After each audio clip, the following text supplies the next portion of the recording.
Tingnan na natin, Senate President Pro Tempore at Chairman din po ng Senate Blue Ribbon Committee, si Senator Ping Lacson. Senator, magandang umaga, si Joel Suweng po ito. Magandang umaga po. Yeah, Joel, Weng, magandang umaga sa ating lahat.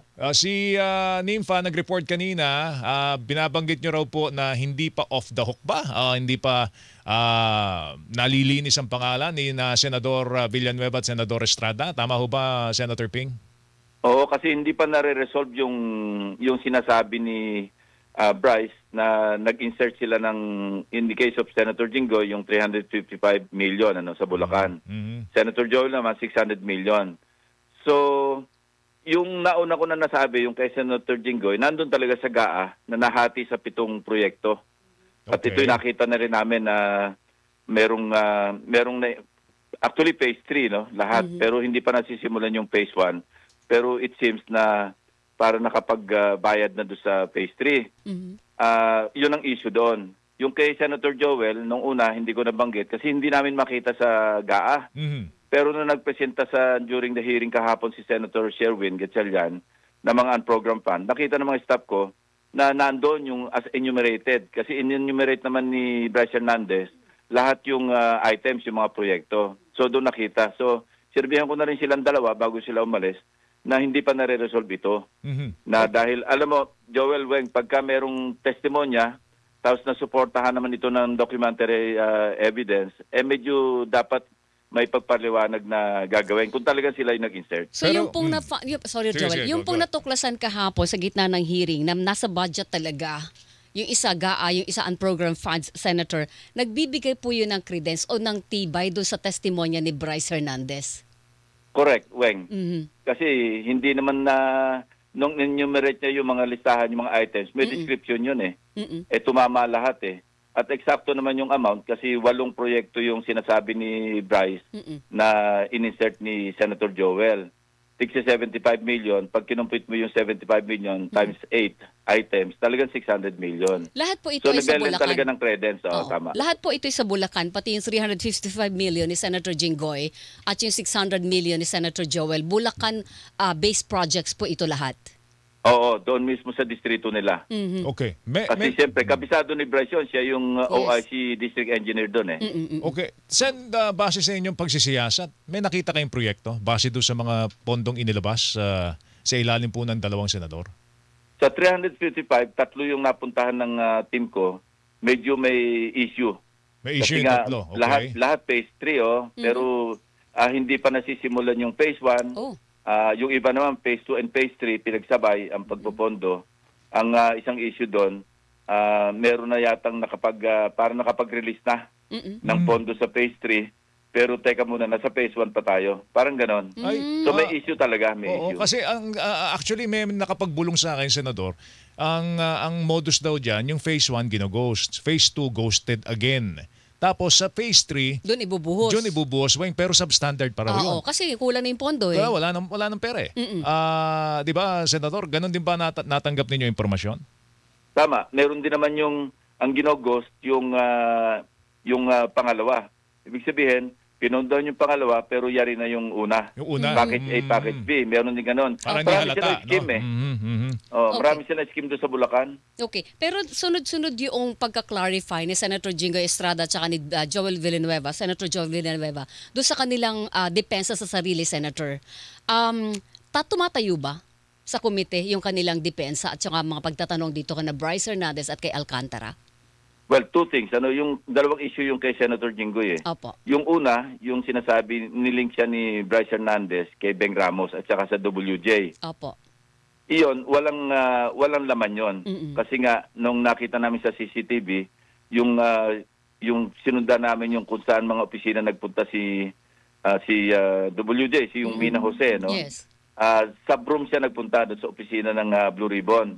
At ang hinanap niya doon, ang hinahanap niya actually, ibang staff, pero nagdala ko siya ng insurance. Iba yung sadya niya. Nagkataon lang na matagal niya nang kakilala si Beng Ramos, kaya siya yung napuntahan niya doon. Nagpa-selfie pa nga sila. Okay. Doon sa 600 million naman ni Senator Joel, may nakita na ba kayong proyekto under that? Wala pa. Oo, kasi kahapon lang na-confirm na meron pala talagang mga proyekto. Kasi nung una, hinahanap namin sa GAA, hindi talaga magtugma. Iba yung items. Wala yung mga dinescribe na items na infra projects. Si Bryce, hindi tumutugma sa GAA, pero tinitingnan kasi namin sa regular budget. Yung pala, nandun pala siya sa unprogrammed fund. So hindi talaga makikita. Ngayon, nung nilabas kasi ang point naman ni Senator Sherwin, alisin na natin yung unprogrammed fund sa budget sa 2026. Kasi nga, naabuso. Opo. Kasi ngayon ko lang na-experience din na Joel Weng, kasi nung nandyan ako Senate 3 years ago or even before that, wala pa ako na-experience na nag-realign ang Kongreso from regular budget dinala sa unprogrammed fund. Kasi ang unprogrammed fund, under special purpose fund yan eh. Correct. Ang special purpose fund, pang-augment lang yan. Totoo po. Na kung kukulangan yung budget sa regular items, sa regular budget, huhugot sa unprogrammed fund yung Pangulo at ililipat doon. At may mga requirements dyan. Pagka unprogrammed fund, program appropriations, 3 requirements dyan eh. Isa, dapat merong excess revenue collection. Meaning, may pera sa treasury. Pangalawa, may accompanying na revenue measure. Nagpasa ng batas sa kalagitnaan. Nagkaroon ngayon ng revenue measure na pagkakakitaan. Pangatlo, yung may approved loans. Meron lang nung na-approve, pero yun yung tinatawag na may counterpart. Kaya pang foreign assisted project yon. So 3 lang yon. Oo. Meron ba na-release yun. Meron ba pagkakataon Sen na yung unprogrammed na inuutang pa? Hindi, yun nga. Pag may approved loan, Yun lang, approved loan. Oo. Or merong revenue measure. Sa mga requirements, tama. Kasi ang masama nyo. Kaya nga nagkaroon ng issue doon sa, di ba, yung PhilHealth. Yes. Kasi nangyari, sa 2024, nagdagdag ng 2 special provision under the unprogrammed fund. Ito yung nilagay na pwede nang i-release yung mga GOCC. Yung PhilHealth, di ba, GOCC yun? Opo. So kaya nawalan ng pondo na 74 billion yung PhilHealth kasi nga na-realign. Okay. Din lang sa ibang item. Hindi pwedeng galawin yon kasi nga 3 lang yung requirements originally. Okay. Sa 2025, inalis na yung 2 additional provisions. Yung pang-5, dinagdigan nila ng foreign assisted project na pwede ring pang-augment. Opo. Arbitration case ang aabutin natin doon kasi hindi natin sariling pondo yon. Totoo yan. Senator, kung nagkakaroon ng patunay, yung mga sinasabi ni Bryce Hernandez laban doon sa 2 senador sa kanilang proyekto, nangangahulugan po ba na may nakikita ng indikasyon din ang Senate Blue Ribbon Committee doon naman sa aligasyon ni Bryce Hernandez na nangungumisyon o komisyonan sa proyektong ito? Correct. Ang kailangan natin ngayon doon para malinaw, para kung sakaling gagawa kami ng rekomendasyon o kaya ipapasa namin sa ICI yung ebidensya makakalap, yung proof naman o yung resibo na kung saan magpapatunay na talagang nagbigay siya ng 30% na komisyon doon sa 2 senador as he has already alleged, di ba? Ibang usapan naman yon. Meron may credibility na yung sinasabi niya, ito, in-insert nila, binabasa aming District Engineering Office at sila yung sila yung mag-implement. Opo. Yun, resolved na yon. Ibig sabihin, totoo nga na mayroong 355 million pesos worth of projects kasi nahati na nga sa 7 projects yun eh. Opo. Yung kay Senator Joel, totoo yung nahati sa 8 proyekto at nakapagtaka rin doon, lahat uniform 75 million bawat isang proyekto na 8. Okay na yon. Wala nang dapat i-prove pa doon. Kaya lang, yung issue naman ng talaga bang nagbigay siya ng komisyon doon sa 2 senador, yun na ipoprove niya ngayon, di ba? Kung meron siyang katibayan, ledger man o kung ano man, yun ang dapat maipakita. Kaya sinabi ko pa rin sa kanya na yung burden of proof para talaga maging, para matibay, kung halimbawa bang irerekomenda, nasa sa kanya. Kaya nga nagpapaalam siya kung pwede raw siyang umalis muna at hahanapin niya raw kung may mamakita sa record. Agad-agad. Papayagan niyo ba yon, Sen? Hindi, na-shoot down ko yun kasi unang pumasok sa isip ko, baka mamaya hindi na siya bumalik, may escort, baka malansin niya. Pero on second thought, pwede sigurong payagan yon kung talagang hinahanap natin katotohanan. So pag-uusapan namin ni Senate President kung pwede siyang pa-escortan doon sa kanyang bahay. Yes. Kasi maraming pwede siya maging motibo eh. Kasi remember, na frozen na yung account niya, di ba? Correct po. Baka merong siyang baka meron pa siyang mga bank accounts o kaya merong iba siyang mga assets na hindi nasaklaw pa noong freezing. Baka lilinisin niya. So, yun ang titingnan namin pag-usapan namin ni Senate President kung papayagan siyang under escort, bumalik sa kanyang lugar, sa Bulacan, o kung saan man yung bahay niya, pero talagang 24/7 babantayan siya or very limited yung time na pwede siyang umuwi. Okay. Dahil maghahanap daw siya ng mga katibayan, mga Opo. resibo pa. Pero yung Pwedeng consider yon actually. yung pong photo noong litrato po ng disappearing messages, hindi yung tatayo Senator Lacson? Hindi ako eksperto do sa yung pinakita ni Senator Joel, dinemonstrate niya kung paano pwedeng idoktor yung mga messages. Kasi meron siyang dinemonstrate na in 20 seconds, napapalitan yung sender o yung receiver. Meron siyang pinakitang gano'n eh. Yes Hindi po. ko alam yon. So bahala na yung kung halimbawang i-masumiti yon, bahala na mga expert doon na mag-analyze kung talagang kaya bang gawin yon. Pero yung tulad ng sinabi ni Senator Cayetano, na hindi naman talaga screenshot yon. Opo. Parang hindi sa akin, hindi ako masyadong believe doon na just because pinicturean mo yung disappearing message, hindi na siya katanggap-tanggap na hindi siya parang faithful reproduction nung naka-screenshot. Opo. Kasi, pagka ako, ang impression sa akin, ba't kailangan disappearing message? Di ba? Kasi kung may disappearing may tinatago. may tinatago, di ba? Ang impression sa akin, may tinatago. Pero mayroong talagang ganun ng Viber, mga kapuso, baka hindi kayo familiar. Meron talagang disappearing ganun. messages. May ganun talaga. Merong 1 day, merong Yes. 20 seconds. Tama. 10 seconds. Opo. Depende po sa bilis na usapan. Pero, pero ito lang, Senator, nabanggit nyo na hindi nyo papayagan yung unprogram for 2026. Oo. Ang problema, pinag-uusapan dito, yung 2023 unprogrammed weng. Oo. 807.16 billion ang sinasabi ni Senator Amy. Na unprogrammed. Oo, nabanggit yun na para bagang pork barrel daw yon ng DBM. At ang DBM daw po nagmamagic. With that being said, doon sa hearing, babalikan niyo ba dyan ang DBM? Si Secretary Pangandaman, Senator? Recommendation actually yun ng chairman ng Finance Committee, si Senator Sherwin, kasi siya yung nakadiscover rin na napakarami talagang unprogrammed appropriations na kung saan yung iba galing pa sa regular budget. Sabi ko hindi ko pa na-experience yun eh. Yung 18 years ko sa Senate, never kaming gumalaw from the regular budget to the unprogrammed appropriations or sa special purpose fund. Kasi standby appropriation yun eh. Nagtataka ako pati sa Mindoro, di ba? Kung paano nakakuha yung ibang proyekto doon sa flood control na substandard pa man din o ghost.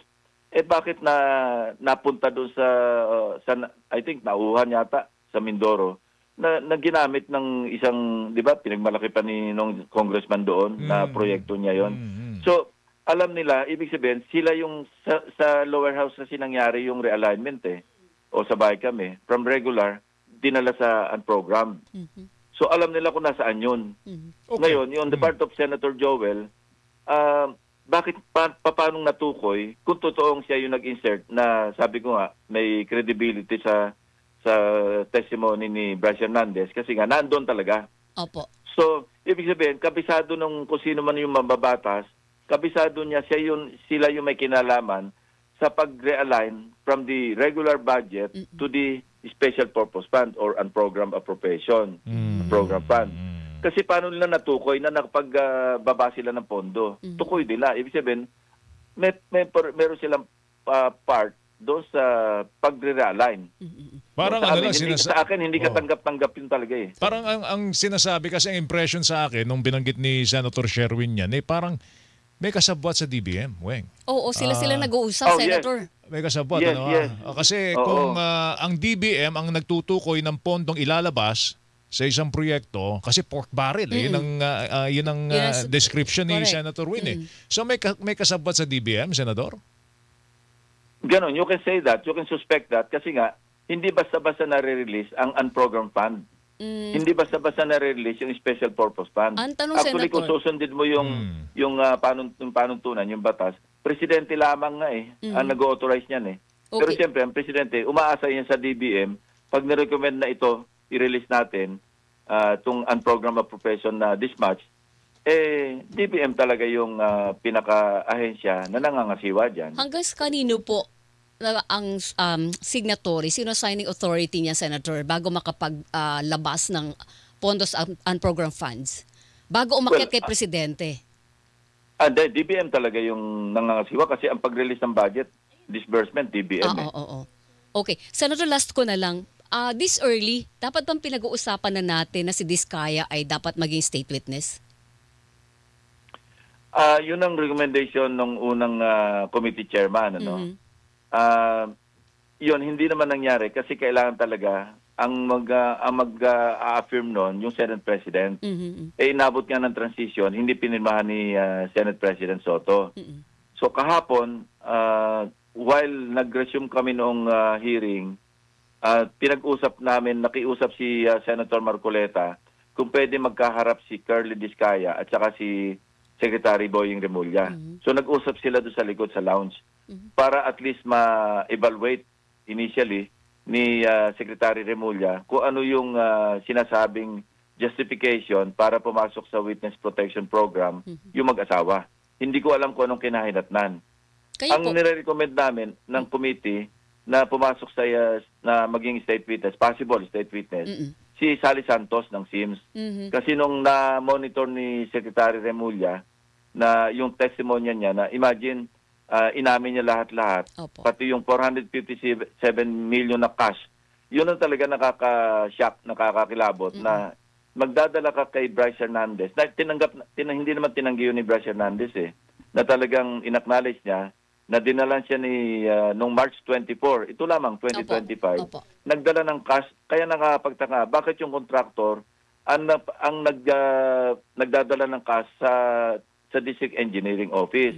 Samantalang baliktad ang nagbabayad niyan kasi pag download ng pondo para sa mga proyekto, bababayan sa District Engineering Office. Yes. Mhm. Pagkatapos yung District Engineering Office, ito na yung kapag first billing, progress billing, second, third, nire-release na lang unti-unti. Pero ito, buong 457 million pesos, dala-dala ni Sally Santos ng SIMS kay Bryce Hernandez.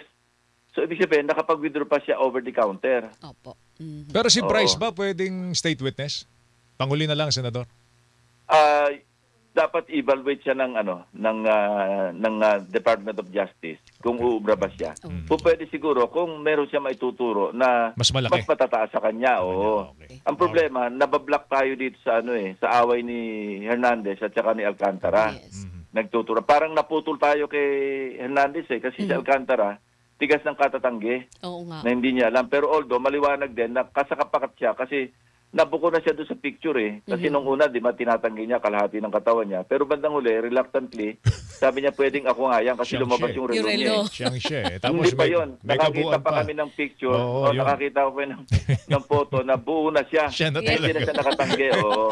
Sen, salamat sa oras. Mag-ingat Sir, ka. thank you. you. Good morning. Thank you. Ingat po kayo. Senator Thank Ping you. Lacson, mga kapuso, Senate President Pro Tempore Chairman, Senate Blue Ribbon Committee. Oras 8:28. Radyo na. TV pa. Labanan